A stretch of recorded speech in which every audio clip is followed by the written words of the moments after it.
اہم خبر آپ کو دی کہ سپریم کورٹ نے نیب ترمیم کیس کا تحریری حکمنامہ جاری کر دیا۔ عدالت عظمی نے چیئرمین پی ٹی آئی کو عدالت میں پیش ہونے کا موقع فراہم کر دیا۔ حکم نامے کے مطابق chairman P T I NAB ترمیم میں مرکزی درخواست گزار ہیں۔ مزید جانتے ہیں ڈان نیوز کے نمائندے عرفان سدوزئی سے۔ عرفان، حکم نامے میں مزید کیا کہا گیا ہے؟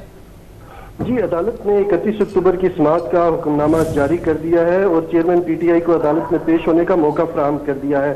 حکم نامے میں کہا گیا ہے کہ عدالت نے تمام فریقین کو نوٹسز جاری کیے ہیں اور عدالتی حکم کی جو نقل ہے اڈیالہ جیل میں قید چیئرمین پی ٹی آئی کو پہنچائی جائے۔ اگر پی ٹی آئی چیئرمین عدالت میں پیش ہونا چاہیں تو جیل سپرنٹینڈنٹ انتظام کریں اور نیب ترمیم فیصلے کے خلاف اپیلوں کی سماعت supreme court practice and procedure کے تفصیلی فیصلے سے مشروط ہے۔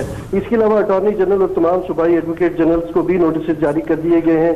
چیئرمین پی ٹی آئی کو نوٹس جیل سپرنٹینڈنٹ عدالت کے ذریعے بھیجا جائے گا اور چیف جسٹس کی سربراہی میں یہ جو 5 رکنی بینچ تھا اس نے اس کیس کی سماعت کی تھی اور یہ 31 اکتوبر کو سماعت ہوئی تھی، جس کے تناظر میں آج یہ حکم نامہ جاری کیا گیا ہے۔